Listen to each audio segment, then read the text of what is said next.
Welcome back. We hope you enjoyed session 4 with Get and Keeping the Job. Today we're going to talk about global connections. So the first thing is off to go over the materials that you'll need in today's classroom session. Make sure you once again have them pull out their table tents with their names written on it for you to know. You're also going to want to have the key term flashcards with you, the STEM skills poster, the Global Connections flyer, the game pieces that they're going to do to intertwine the global connections, so the mystery puzzle cards, and then also their certificate of achievement for graduation. And if you're going to bring a treat into the classroom, make sure you have that as well, and make sure you visit with the classroom teacher to know if it's okay to bring in candy that is peanut free or if there are any other stipulations that you need to follow. And a reminder that on the JA website you are able to find the template if you'd like to print these out instead of handwrite them. Today you're going to be talking about the global connections with the students. You're going to begin talking about the internet and how that makes it easier for consumers to buy products. So let the students know that 95% of the world's consumers live outside of the United States. So keep in mind that global economy and the free market economy, and talk to the students about why this is important and what kind of sites these may be.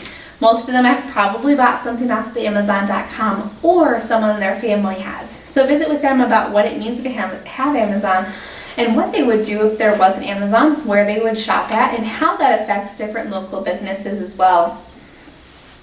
You're going to talk about what the advantage is of a U.S. business, and then you're also going to talk about whether entrepreneurs tend to have their journey to countries where ideas can be put into actions. So sometimes an entrepreneur may be from the United States, but they may go to a different country and actually have that plan executed for their product to be completed. You're going to begin the session after that by handing out one of the Global Connections flyers to all of the students.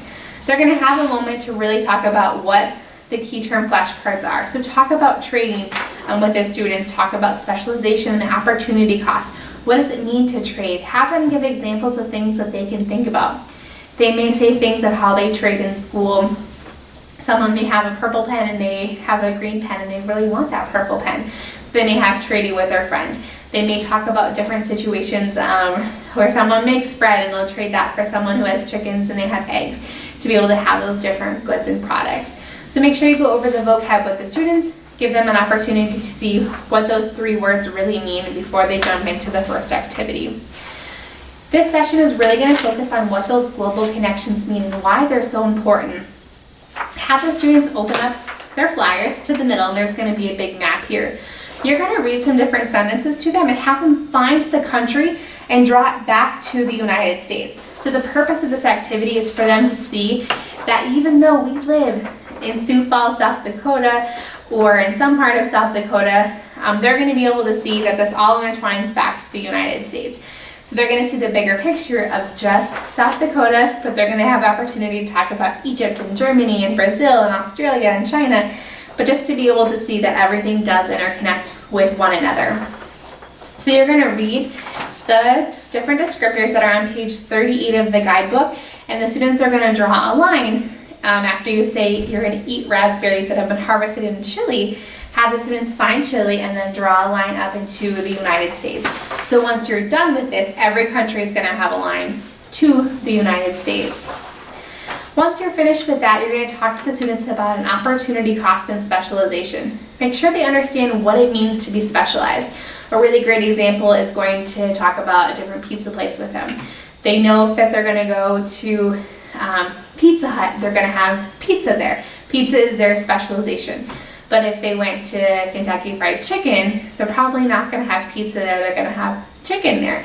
So that's going to give them an example of what it means to have a specialization and why that's so important for the country. You're also going to talk about opportunity cost. So the next best alternative given up when making a choice. They can talk about their own opportunity cost in their own daily lives and things that they have to do that can relate to a 5th grade level. What you're going to do is you're going to break up the students into groups, and they're going to do their activity. So you'll have all of these mystery piece cards, and you're going to want to have pre-separated these before you get to the classroom. Have them in a bag or a hat or something where students can draw them out. But keep one whole so that they're able to see what the product looks like. So check your class roster, see how many you need, but then you can at least separate the different pieces and just have one left to separate, and the rest of the students can draw. They're going to go around the room after they each have a piece, and they're going to try and create their product again. So this one is an example of a backpack. On the other side, you're going to see that all the different countries are listed. What you can do is hold one card back, so that way students have the example to see what it's like if one country does not do their part of the share. They don't have a completed product. So that's really going to demonstrate to them why we need all the different countries in order to create a product. That when you rely on somebody, then they don't do their piece, it's not done. You can also bring this down to their terms as if they're working on a group project and someone doesn't do their part of the group project, the entire group suffers from that, not just that one student. So allow students to have the time to do this activity, and then they're going to report out after they're done. So they've created it, they found their backpack, and then have them talk about what the different countries were and what they had purchased in each country in order to make the backpack. Allow each group an opportunity to report back on this. Make sure you leave enough time at the end also to have their graduation. That's an important part of JA for them to have the opportunity to know what it's like to accept an award. So have the certificates filled out for them, call them up by name if you need your teacher's help, have them help you as well, and then pass out their JA Certificate of Achievement and give them the firm handshake so that they have known that they are now graduated from Junior Achievement JAR Nation. We hope that you enjoyed your 5 sessions with your class. Be sure to email jasd@ja.org that you have completed your 5 JA sessions required by JA USA. Thanks!